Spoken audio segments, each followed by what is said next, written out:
Assalamualaikum dan selamat sejahtera. Cikgu harap semua murid berada dalam keadaan sihat. Okey, baik, hari ini kita akan belajar sejarah tingkatan 1, bab 6, peningkatan tamadun Yunani dan Rom. Okey, dalam bab ini cikgu akan fokuskan pada subtopik 6.4, peningkatan seni bina dalam tamadun Rom. Okey, baik, kita lihat. Okey, sebelum tu murid-murid boleh rujuk buku teks muka surat 128 hingga 133. Okey, tamadun Rom sangat terkenal dengan kepakaran dalam bidang seni bina. Okey, selain itu orang Rom juga membina bangunan bersaiz besar, mempunyai nilai estetika dan setiap binaan mempunyai kegunaan khusus. Okey, untuk pengetahuan awak, okey, dalam tamadun Rom terdapat seorang arkitektur yang sangat terkenal yang bernama Marco Vitruvius yang telah mengarang buku bertajuk On Architecture pada tahun 46 sebelum Masihi. Okey, seterusnya, dalam tamadun ini ada beberapa faktor kemajuan seni bina Rom. Okey, faktor yang pertama sumber alam, yang kedua kewangan, ketiga buruh, keempat teknologi, kelima pendidikan, enam kepakaran, faktor yang terakhir adalah dasar pemerintahan. Okey, seterusnya kita lihat ciri-ciri pembinaan bangunan dalam tamadun Rom. Ada 4 ciri. Yang pertama, gabungan teknik seni bina zaman Yunani. Okey, ciri kedua, reka bentuk yang kreatif. Ciri ketiga, menggunakan bahan baharu. Ciri yang keempat, inovasi yang dibuat oleh orang Rom. Okey, untuk pengetahuan awak juga, seni bina Rom ada 6. Okey, yang pertama Colosseum, yang kedua Pantheon, yang ketiga Amphitheater, yang keempat Aqueduct, kelima Jalan Raya Rom, yang terakhir tempat mandi awam. Okey, baik, kita lihat satu-satu rayaan. Okey, ini adalah gambar Colosseum. Okey, kita tengok fungsi dia, melambangkan keagungan tamadun Rom. Yang kedua, tempat mengadakan persembahan atau pertandingan bersaiz besar ataupun acara gladiator. Okey, untuk pengetahuan awak, acara gladiator inilah acara bertarung ataupun acara berlawan. Okey. Yang ketiga, mampu memuatkan 50,000 orang pada satu-satu masa.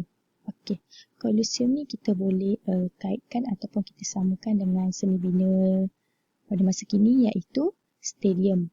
Di mana stadium boleh memuatkan ramai penonton. Okey, begitu juga dengan Colosseum. Okey, seni bina yang kedua adalah Pantheon. Okey, ini contoh ataupun ini gambar Pantheon. Okey, yang pertama, binaan berkubah terbesar di dunia. Yang kedua, tempat menyembah dewa-dewi masyarakat Rom ataupun kita panggil tempat ibadat. Ini tempat ibadat masyarakat Rom. Okey, seni bina yang ketiga, ini adalah tempat yang kita panggil amphitheater.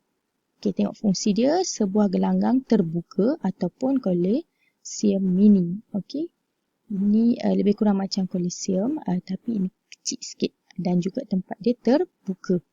Okey, yang kedua digunakan untuk membuat persembahan seni, gladiator dan pertunjukan. Okey, seni bina yang keempat. Okey, ini aqueduct. Okey, aqueduct. Okey, yang pertama fungsi dia sebagai sistem perancangan dan pengawalan air yang sistematik. Okey, yang kedua melambangkan teknologi dan kejuruteraan Rom. Yang ketiga, membekalkan air ke rumah kediaman sekitar bandar dalam empayar Rom. Okey, ini adalah fungsi aqueduct. Fungsi aqueduct ni adalah sistem pengairan. Okey, mengalirkan air ke bandar-bandar di kawasan tamadun Rom. Okey, seni bina yang kelima iaitu Jalan Raya Rom. Okey, kita tengok fungsi dia, menghubungkan badan-badan utama bagi memudahkan pergerakan tentera serta sebagai sistem pengangkutan. Okey, yang kedua dibina secara berlapis-lapis dengan menggunakan batu besar, batu kecil dan batu kerikil supaya tahan dan kuat. Okey, kita tengok. Nampak Okey. Sini bina yang kelima. Okey, tembok pertahanan. Okey, yang pertama, melindungi tamadun Rom daripada serangan musuh. Okey, fungsi utama dia melindungi serangan daripada musuh. Yang kedua, menjadi pemisah antara kawasan yang terletak di bawah kekuasaan Rom dengan kawasan yang bukan wilayah Rom. Okey. Seni bina yang terakhir adalah tempat mandi awam. Okey, yang fungsi pertama, okey, orang Rom percaya mandi penting untuk kebersihan dan kesihatan serta melambangkan kehidupan bertamadun. Okey, fungsi yang kedua, membina tempat mandi awam yang boleh digunakan oleh setiap orang. Okey, fungsi yang ketiga, dikenakan bayaran bagi mereka yang mandi di sini. Okey, ini tempat mandi awam. Okey, fungsi seterusnya kita boleh tengok. Okey, tempat mandi awam juga dilengkapi dengan pelbagai kemudahan. Contohnya, okey, tandas, ruang mandi, ruang untuk mengurup, perpustakaan, bilik rehat dan bersenam. Banyak kemudahan yang disediakan. Okey. Okey, sekian. Itu saja pelajaran kita pada hari ini. Okey, cikgu harap murid duduk di rumah, jangan lupa kaji pelajaran, jangan lupa buat kerja sekolah yang diberikan. Okay.